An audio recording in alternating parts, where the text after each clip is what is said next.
Kamna Maori and Nisambula Vinaka.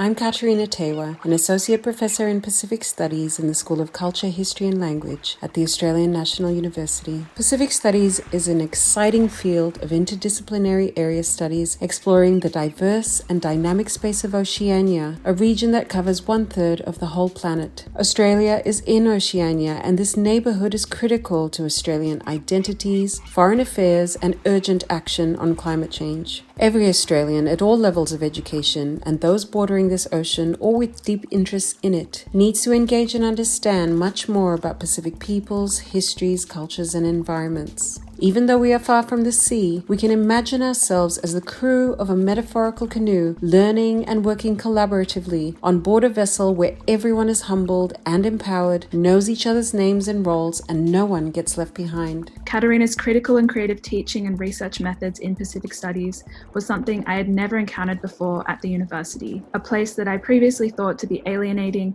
and not a place that was for me as a Pacific student. Katerina is a phenomenal educator, researcher, and mentor whose powerful and transformative pedagogy has enabled my own intellectual and spiritual growth as a student. In 2020, just as we were heading into the COVID lockdown, I began convening Asia Pacific Week, a long-standing annual event that brings together young professionals and students from across the world to learn from each other and leading experts on Asia and the Pacific. My goal here was to center the Pacific in our regional map and empower students to develop invaluable organizational, communication, and problem-solving skills while building connections and friendships across the world. Students have now delivered 2 very successful virtual events featuring fascinating discussions on critical issues with Australian scholars and political leaders, as well as fun and inspiring activities. I connect with students in many ways as a teacher, mum, artist, dancer, researcher, and Pacific media commentator. Sharing all these facets inspires students to be engaged throughout our courses, appreciating the learning journey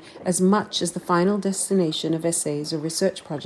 Most of my classes feature embodied knowledges such as Pacific dance, and this can be both challenging and empowering as students learn how to connect dance to Pacific values, identities, or issues such as gender relations. Teaching and learning dance demonstrates how there are other ways important to understand and connect with the Pacific beyond lectures, scholarly literature, and policy reports. My vision for Pacific Studies is that it is taught at all levels of education throughout Australia, from primary and secondary school to university programs. I founded Australia's first undergraduate degree in Pacific Studies, working with many colleagues and communities, and this field has been transformative for so many students who have boarded our metaphorical learning canoe over the last 14 years. Her teaching has allowed for my own self-actualization and that of a chorus of many other students over the years who have had the opportunity to take a class with her. This dynamic region and Pacifica and South Sea Islander communities here and beyond Australia have so much more to teach us about our vast sea of islands.